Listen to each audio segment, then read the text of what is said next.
നമസ്കാരം. കൃഷ്ണാരി മിത്രത്തിലേക്ക് എല്ലാവർക്കും ഒരിക്കൽ കൂടി സ്വാഗതം. സവിതയാണ് കേട്ടോ. ശ്രീകൃഷ്ണ ഗോവിന്ദ ഹരേ മുരാരേ ഹേനാഥ നാരായണ വാസുദേവ. ശ്രീകൃഷ്ണ ഗോവിന്ദ ഹരേ മുരാരേ ഹേനാഥ നാരായണ വാസുദേവ. ശ്രീ ഗുരുവായൂരപ്പ ശരണം ഹരേ.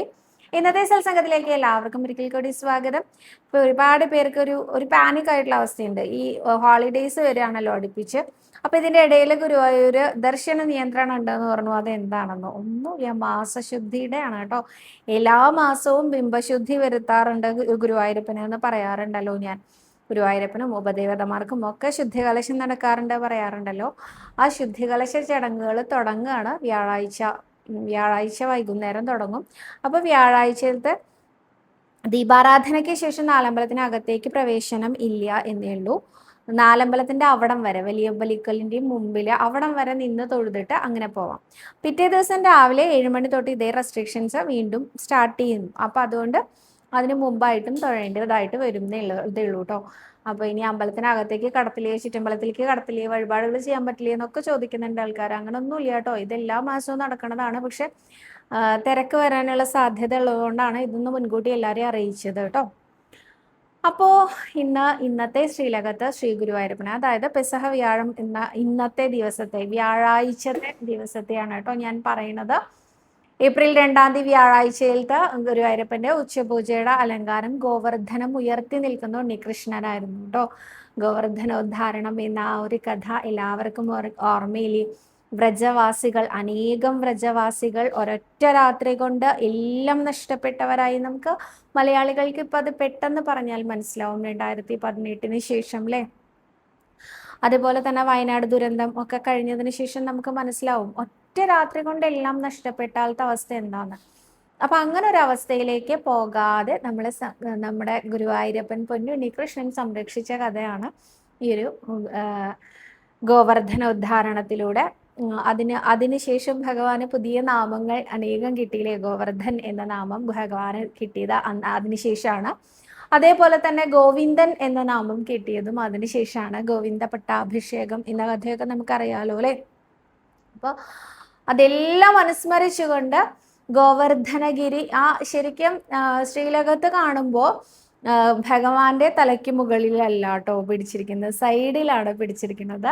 ഗോവർദ്ധനം ഉയർത്തി പിടിച്ചിരിക്കുന്നത് ഈ ഒരു സൈഡിൽ ഒരു കുഞ്ഞു കുന്നായിട്ട് തന്നെ തോന്നുള്ളൂ കേട്ടോ. ഗോവർദ്ധനഗിരി കുടയാക്കിയിടും ഗോകുലരാധയെ സഖിയാക്കിയിടും ഗോപകുമാരന് നമസ്കാരം പറയാം അല്ലെ. അങ്ങനെയുള്ള ഗോവർദ്ധനധാരിയായ ശ്രീകൃഷ്ണ ഭഗവാന്റെ പാദ നമസ്കാരം ചെയ്യുന്നു. ഒപ്പം കൃഷ്ണപാദ മനുഷ്യം ഹൃദി ഭാവയാമി, ഹരികൃഷ്ണപാദ മനുഷ്യം ഹൃദി ഭാവയാമി. അപ്പൊ ഇന്നത്തെ ചോദ്യങ്ങൾ നോക്കാം അല്ലെ. ആദ്യം തന്നെ ചോദിച്ചിരിക്കുന്ന ചോദ്യം ഷീബ MJ എന്ന ഭക്തയാണ് കേട്ടോ. ഒരു സംശയം ചോദിച്ചോട്ടെ. എൻ്റെ കൊച്ചച്ഛൻ്റെ മകൾ നല്ല കൃഷ്ണഭക്തയായിരുന്നു. ഇന്നും ഗുരുവായൂരപ്പൻ്റെ സ്റ്റാറ്റസ് ഇടുകയൊക്കെ ചെയ്യുന്നു. പക്ഷെ കഴിഞ്ഞ ഡിസംബർ മാസത്തിൽ അവളും മകനുമായിട്ട് രാത്രി വഴക്ക് കൂടിയിട്ട് കിടന്നുറങ്ങി. രാവിലെ മകൻ വിളിച്ചിട്ട് കതക് തുറന്നില്ല. ജനല് തുറന്നു നോക്കുമ്പോൾ മകൻ തൂങ്ങി നിൽക്കുന്നതാണ് കണ്ടത്. അത് കണ്ടതും അവളും തൂങ്ങി മരിച്ചു. ഇത്രയും ഭക്തയായിട്ട് എന്തുകൊണ്ടായിരിക്കും അവരുടെ ആ പ്രശ്നം ഭഗവാൻ പരിഹരിച്ചു കൊടുക്കാതിരുന്നത് എന്ന്? ഭഗവാനെ ഏൽപ്പിച്ചു കൊടുക്കാതിരുന്നതാണോ എന്ന് നമുക്കറിയില്ലല്ലോ. നമ്മൾ മറ്റുള്ളവരെ കണക്കാക്കുന്നത് ഇപ്പൊ നിങ്ങളെല്ലാവരും എന്നെ കുറിച്ച് എന്താ പറയാ, സത് നല്ല ഭക്തയാണെന്ന്. ശരിക്കും എനിക്ക് ഭക്തി ഉണ്ടോ ഇല്ലയെന്ന് ആരാ പറയണ്ടേ? ശ്രീ ഗുരുവായൂരപ്പനാ പറയണ്ടേ. ഭഗവാനല്ലേ അറിയുള്ളൂ. പല സന്ദർഭങ്ങളിലും ഭക്തർക്കും വഴി തെറ്റാറുണ്ട്. അതിന് ഏറ്റവും വലിയ ഉദാഹരണം യുധിഷ്ഠിരനാണ്. ഞാൻ എപ്പോഴും പഞ്ചപാണ്ഡവരെ ഇങ്ങനെ പറയാറുണ്ട് അല്ലെ. എനിക്ക് അവരെ ഭഗവാൻ രക്ഷിച്ച, പാഞ്ചാലിയെ രക്ഷിച്ച, പഞ്ചപാണ്ഡവരെ രക്ഷിച്ച ആ ഒരു ഭാഗം വലിയ ഇഷ്ടമാണ്. ചിലപ്പോൾ അതുകൊണ്ടായിരിക്കും. എന്തായാലും പാണ്ഡവരെ ചൂത് കളിക്കാനായിട്ട് ധൃതരാഷ്ട്രരെ വഴി ദുര്യോധനൻ സന്ദേശം അയച്ചു വരുത്തുണ്ടായി. അവര് ചൂതുകളിയിൽ അത്ര കണ്ട് നിപുണത ഉള്ളവരായിരുന്നില്ല. എന്നിട്ടും അവരതിൽ പങ്കെടുക്കാൻ തയ്യാറായി. ഈ പങ്കെടുക്കാൻ തയ്യാറായത് അവരുടെ ഒന്നാമത്തെ തെറ്റാണ്. രണ്ടാമത്, ദുര്യോധനന് വേണ്ടി പകിടയിടുന്നത് എപ്പോഴും ശകുനിയാണ് എന്ന് ആദ്യം തന്നെ അവർ പറഞ്ഞു. ആ സമയത്ത് ഞങ്ങൾക്ക് വേണ്ടി പകിടയെറിയാനായിട്ട് ഞങ്ങൾ ശ്രീകൃഷ്ണനെ തിരഞ്ഞെടുക്കുകയാണെന്ന് എന്തുകൊണ്ടാണ് അവർ പറയാതിരുന്നത്? പറഞ്ഞില്ലാലോ. അതവരുടെ രണ്ടാമത്തെ തെറ്റ്. പിന്നെ ഓരോ സന്ദർഭത്തിലും യുധിഷ്ഠിരൻ വിചാരിക്കായിരുന്നു അത്രേ പകിട മാറിപ്പോകുന്നതും അവര് തോറ്റുകൊണ്ടിരിക്കുകയും ചെയ്യുന്ന സമയത്ത് ഓരോ പന്തയം വെക്കുന്ന സമയത്തും യുധിഷ്ഠിരൻ ഇങ്ങനെ പ്രാർത്ഥിക്കായിരുന്നു അത്രേ കൃഷ്ണൻ ഇതൊന്നും അറിയരുത് എന്ന്, കൃഷ്ണൻ ഇതൊന്നും അറിയരുത് എന്ന്. ഉണ്ണീ കൃഷ്ണ ഞങ്ങളെ രക്ഷിക്കില്ലേ എന്നല്ലല്ലോ ചോദിച്ചത്. ചില സമയത്ത് ഭക്തർക്കും അങ്ങനെയൊക്കെ തോന്നാറുണ്ട് അത്രേ. അതായത് ഭഗവാനിൽ നിന്ന് ഒരു വിട്ടുനിൽക്കല്, ആ വിട്ടുനിൽക്കല് ഒട്ടും നന്നായിരിക്കില്ല കേട്ടോ. ആ സന്ദർഭത്തിൽ നമ്മൾ എടുക്കുന്ന എല്ലാ തീരുമാനങ്ങളും തെറ്റായി പോവുകയും ചെയ്യും. അങ്ങനെ ഒരു നിമിഷത്തിലൂടെ ആയിരിക്കാം ഈ എന്താ പറയുക ചോദ്യകർത്താവിൻ്റെ അനിയത്തി മകനും കടന്നു പോയിട്ടുണ്ടാവുക. അവർക്ക് എന്ത് പ്രശ്നം ജീവിതത്തിൽ വന്നാലും നമ്മൾ ചീത്ത പറയാനാണെങ്കിലും ഭഗവാനെ തന്നെയാണ് ആശ്രയിക്കേണ്ടത്. എനിക്ക് ഇത്ര വലിയൊരു പ്രശ്നം വന്നില്ലേ ഗുരുവായൂരപ്പ, ഭഗവാൻ വിചാരിച്ചിരുന്നെങ്കിൽ ഈ തെറ്റിൽ നിന്ന് അല്ലെങ്കിൽ ഈ പ്രശ്നത്തിൽ നിന്ന് എന്നെ രക്ഷിക്കാൻ സാധിക്കില്ലായിരുന്നോ, എന്തുകൊണ്ടാണ് എന്നെ ഈ പ്രശ്നത്തിൽ നിന്ന് രക്ഷിക്കാതിരുന്നത് എന്ന് ചോദിക്കാനെങ്കിലും നമ്മൾ ഉണ്ണികൃഷ്ണനെ തന്നെ ആശ്രയിക്കുക. എങ്ങനെയാണ് ആശ്രയിക്കേണ്ടത്? പൂന്താനം ആശ്രയിച്ച പോലെ. യാത്വരാ ദ്രൗപദീത്രാണേ യാത്വരാ ഗജരക്ഷണേ മയ്യാർത്തേ കരുണാസിന്ധോ സാത്വരാക്വാ ഗദാഹരേ എന്ന് പറഞ്ഞില്ലേ? എന്ന് പറഞ്ഞാൽ എന്താ?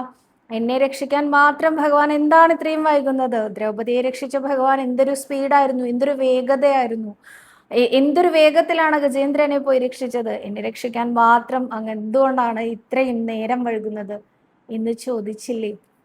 ഇതെന്തുകൊണ്ടാണ്? അടുത്ത നിമിഷം കത്തി കയറി ആ കള്ളന്മാർക്ക് ഇരയായി മരണം സംഭവിക്കും എന്ന് തോന്നിയ നിമിഷത്തിൽ പൂന്താനം എന്താ ചെയ്തത്?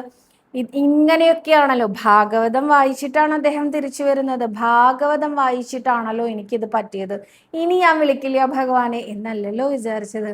എന്നെ രക്ഷിക്കാൻ എന്താണെന്ന് വരാത്തത് എന്നല്ലേ ചോദിച്ചത്. അപ്പോ എപ്പോഴും എന്ത് തന്നെ പ്രശ്നമായാലും, നമുക്ക് എത്ര വലുതെന്ന് തോന്നുന്ന പ്രശ്നമാണെങ്കിലും, എന്ത് നിസ്സാരം എന്ന് തോന്നുന്ന കാര്യങ്ങളാണെങ്കിലും share it with your Guruvayurappan. ഗുരുവായൂരപ്പൻ്റെ കൂടെ നിങ്ങൾ ഷെയർ ചെയ്യൂ. അത് ഗുരുവായൂരപ്പനോട് പറയൂ. ഗുരുവായൂരപ്പന് സാധ്യമല്ലാത്തതൊന്നും തന്നെ ഇല്ല എന്നുള്ളത് ഉറച്ചു വിശ്വസിക്കൂ. അങ്ങനെ വിശ്വാസമുള്ളിടത്ത് ഇങ്ങനത്തെ അപകടം ഒരിക്കലും സംഭവിക്കില്ല കേട്ടോ. ആ അമ്മയും മകനും അവിശ്വസിച്ചു എന്നല്ല, ഒരു നിമിഷം അവരുടെ വിശ്വാസം എങ്ങോട്ടോ മാറിപ്പോയിരിക്കാം. ആ നിമിഷത്തിലായിരിക്കാം ഇത് സംഭവിച്ചത്. വേറൊരു കാര്യം കൂടി ഉണ്ട് കേട്ടോ. ഈ പഞ്ചപാണ്ഡവര് അവർക്ക് വേണ്ടി പകിട എറിയാൻ ശ്രീകൃഷ്ണനെ വിളിച്ചിരുന്നെങ്കിൽ മഹാഭാരത യുദ്ധം തന്നെ ഉണ്ടാവില്ല.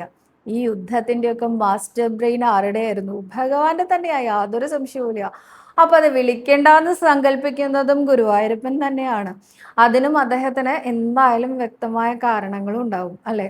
അപ്പോൾ നമ്മളെ ഭഗവാനിൽ നിന്ന് അകറ്റുന്നത് ഭഗവാനാണ്. നമ്മൾ അപ്പൊ തന്നെ മുറുക്കി പിടിക്കണം. ഞാൻ അങ്ങനെയൊന്നും പോവില്ല ഗുരുവായൂരപ്പ, എന്നെ അങ്ങനെയൊന്നും വിട്ടുകളയാൻ വിചാരിക്കുകയേ വേണ്ട എന്ന് 2-3 പ്രാവശ്യം അങ്ങോട്ട് പറഞ്ഞു നോക്കൂ. അപ്പോൾ ഉണ്ണികൃഷ്ണൻ ചിരിച്ചുകൊണ്ട് ചേർത്തങ്ങോട്ട് നിർത്തും കേട്ടോ.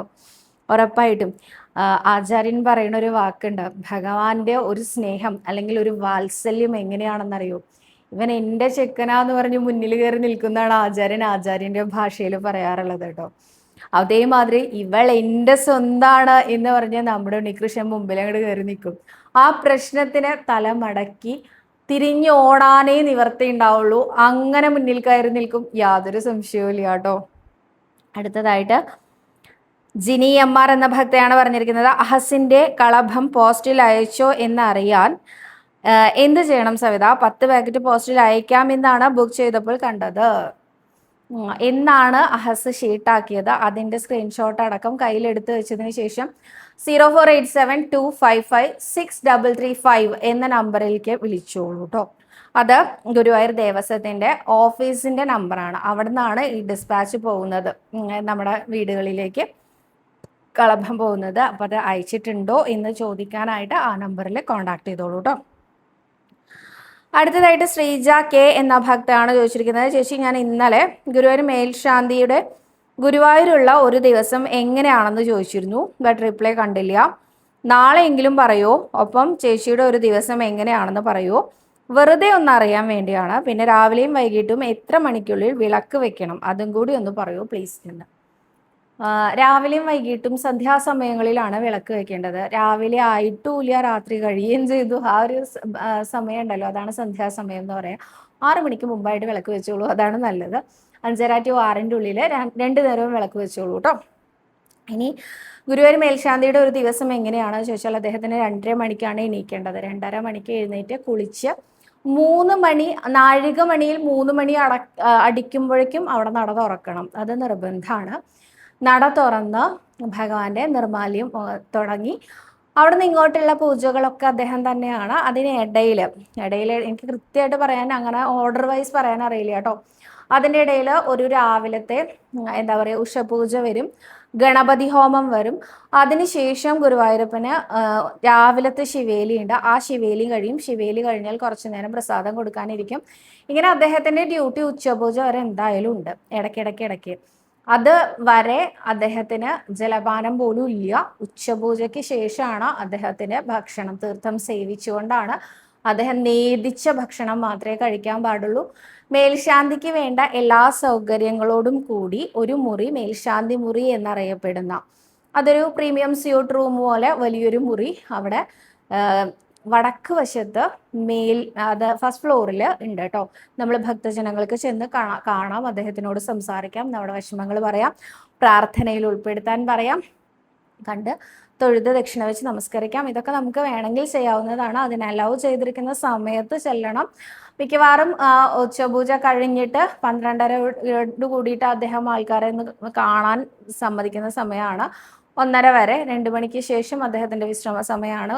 2:30 അദ്ദേഹം വിശ്രമിക്കാൻ തുടങ്ങിയാൽ വീണ്ടും നട തുറക്കുന്നത് ആ ഒരു സമയത്തേക്ക് അദ്ദേഹത്തിന് തിരിച്ചെത്തണം. പിന്നെ അത്താഴപൂജ കഴിഞ്ഞാലാണ് അദ്ദേഹത്തിൻ്റെ ഡ്യൂട്ടി കഴിയുക. ഇങ്ങനെയാണ് അദ്ദേഹത്തിൻ്റെ ഒരു ദിവസം. അപ്പോൾ ഊണും ഉറക്കവും ഒക്കെ ഉപേക്ഷിച്ചുകൊണ്ട് തന്നെയാണ് ഭഗവത് ഭജനത്തിൽ ഈ ഒരു 6 മാസക്കാലം ഏർപ്പെടുന്നത്. അദ്ദേഹത്തിൻ്റെ അമ്മയ്ക്കും അച്ഛനും കുട്ടികൾക്കും ഒക്കെ അദ്ദേഹത്തിനെ ചെന്ന് കാണാം. പക്ഷെ ഭാര്യയ്ക്ക് കാണാൻ പാടില്ല കേട്ടോ. അദ്ദേഹം ബ്രഹ്മചാരി ആയിരിക്കണം ഈ 6 മാസക്കാലം എന്നുള്ളത് നിർബന്ധമാണ്.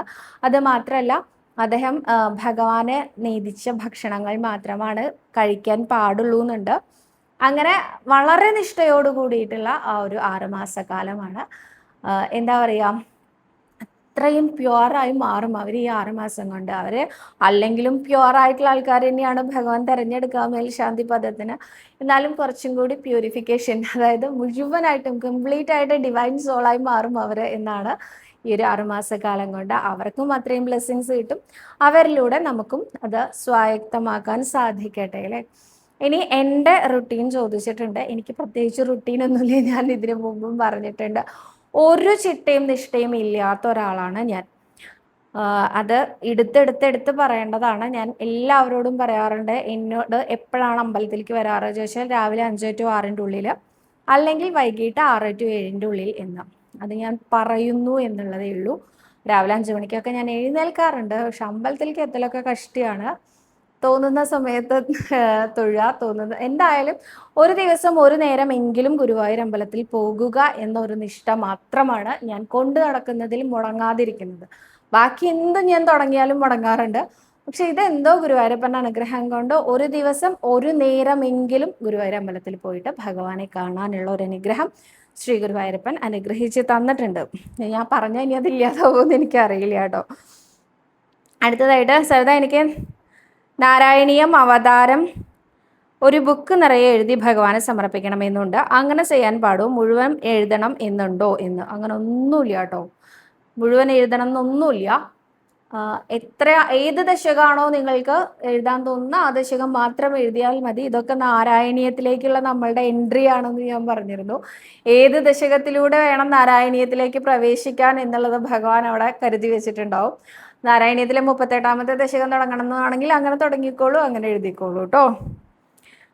അടുത്തതായിട്ട് ശ്രീജ വിനീഷ് എന്ന ഭക്തയാണ്. സദാ എൻ്റെ മകൾ +2 കഴിഞ്ഞിരിക്കുകയാണ്. ഇനി ഒരു നല്ല ജോലി ലഭിക്കാൻ ഏത് കോഴ്സ് തിരഞ്ഞെടുക്കണമെന്ന് ഒരു തീരുമാനവുമായിട്ടില്ല. നല്ലൊരു കോഴ്സ് പഠിക്കാൻ കിട്ടാൻ ഗുരുവായൂരപ്പന് എന്ത് വഴിപാടാണ് ചെയ്യേണ്ടത്? അതുപോലെ നാരായണീയത്തിലെ ഏത് ദശകം വായിക്കണം? സദാ വേഗം റിപ്ലൈ തരണേ എന്ന്.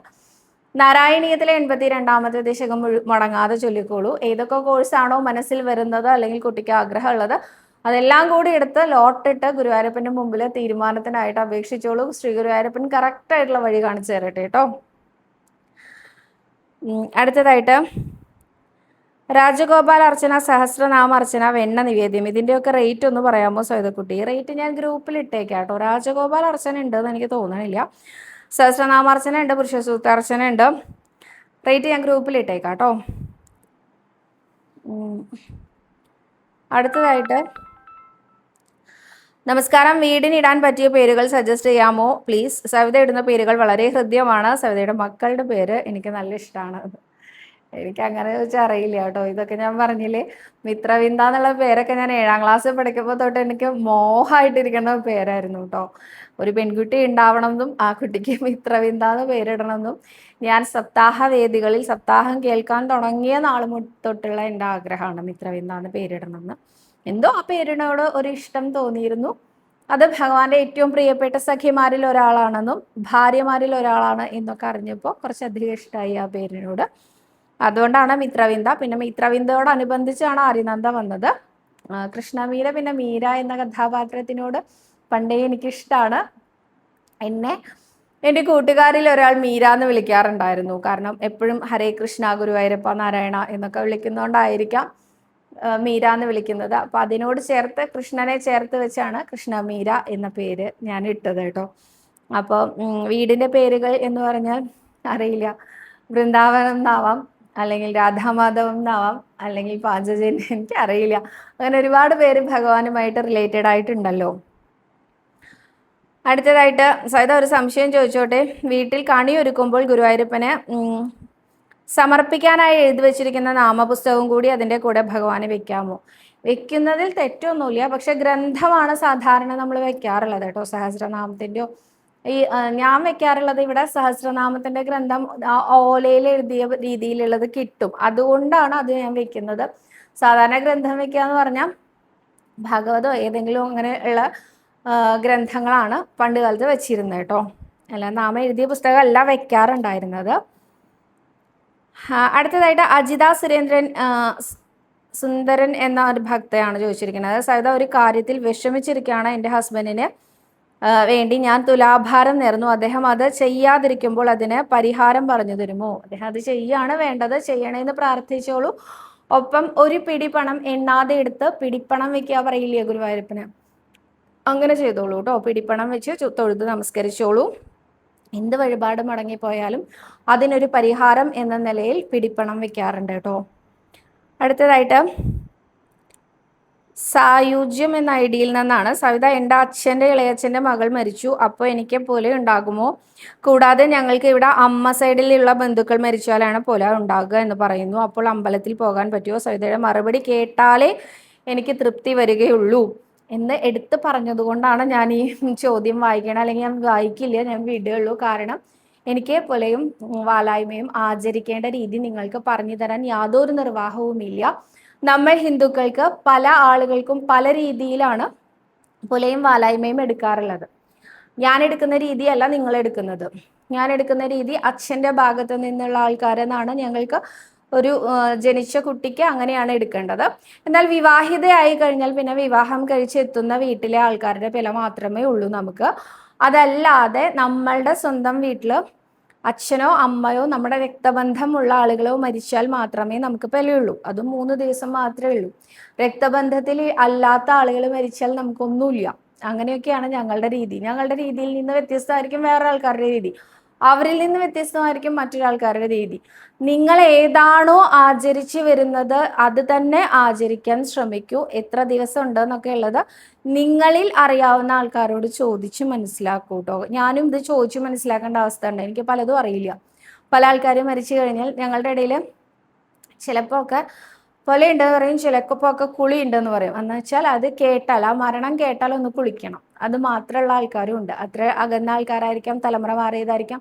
അതിൻ്റെ കണക്കൊന്നും എനിക്കറിയില്ല. ഞാൻ അമ്മോടൊക്കെയാണ് ചോദിക്കാറ്, എന്താ ചെയ്യേണ്ടത്, ഇന്നാൾ മരിച്ചു എന്ന് പറയണപ്പോൾ എന്താ ചെയ്യേണ്ടതെന്ന് ചോദിച്ചാൽ കുട്ടി കുളിച്ചോളൂ പറയും, അല്ലെങ്കിൽ കുട്ടിക്ക് ഇത്ര ദിവസം എന്താ പറയും. അത് കഴിഞ്ഞാൽ ഒരു ഉപ്പുവില എന്ന് പറഞ്ഞ സമ്പ്രദായമുണ്ട്, അതിന് അങ്ങനെ വേറെ ആചാരങ്ങളാണ്. അങ്ങനെ പല രീതികളും ഉണ്ട്. ഇതൊക്കെ എന്താ പറയുക, ദേശത്തിനനുസരിച്ച് മാറും, ജാതിക്കനുസരിച്ച് മാറും, അങ്ങനെ ഓരോന്നിനനുസരിച്ചും മാറിക്കൊണ്ടേയിരിക്കും കേട്ടോ. അപ്പം ഞങ്ങളുടെ ഇടയിൽ തന്നെ വേറെ ദേശക്കാർ വേറെ രീതിയിലാണ്, ഞങ്ങളുടെ ദേശക്കാർ വേറെ രീതി. അപ്പം അതൊക്കെ വ്യത്യാസമുണ്ട്. എനിക്ക് പറഞ്ഞു തരാൻ യാതൊരു നിവൃത്തിയില്ല. എന്താ ചെയ്യേണ്ടതെന്നുള്ളത് നിങ്ങളുടെ ഇടയിൽ അറിയാവുന്ന ആൾക്കാരോട് ചോദിക്കുന്നതാണ് നല്ലത് കേട്ടോ. ജ്യോതിഷപരമായിട്ടുള്ളതും അതുപോലെ ഇതുപോലത്തെ ആചാരങ്ങൾ എന്നോട് ചോദിച്ചിട്ട് ഒരു കാര്യമില്ല കേട്ടോ. ഗുരുവായൂരപ്പൻ്റെ എന്തെങ്കിലും കാര്യം ചോദിച്ചു നോക്കൂ, എനിക്കറിയാവുന്നതാണെങ്കിൽ ഞാൻ പറഞ്ഞുതരാം, അല്ലെങ്കിൽ ഞാൻ ചോദിച്ചന്വേഷിച്ചിട്ടാണെങ്കിലും പറഞ്ഞുതരാം കേട്ടോ. അപ്പോൾ ഇന്നത്രയും വിശേഷങ്ങളിൽ കൂടുതൽ വിശേഷങ്ങളും കൂടുതൽ ചോദ്യങ്ങളും കൂടുതൽ ഉത്തരങ്ങളും ഒക്കെ ആയിട്ട് നിങ്ങളെ കാണാൻ നാളെയും വരാൻ സാധിക്കട്ടെ. ശ്രീ ഗുരുവായൂരപ്പൻ അനുഗ്രഹിക്കട്ടെ. എല്ലാവരുടെയും പ്രാർത്ഥനകളിൽ ഉണ്ടാവട്ടെ എന്ന് പ്രാർത്ഥിച്ചുകൊണ്ട് സർവരോഗ വിനാശന, സർവപാപ വിനാശന, സർവദുഃഖ വിനാശന, സർവസൗഖ്യപ്രദായക ശ്രീ ഗുരുവായൂരപ്പ ശരണം ഹരേ.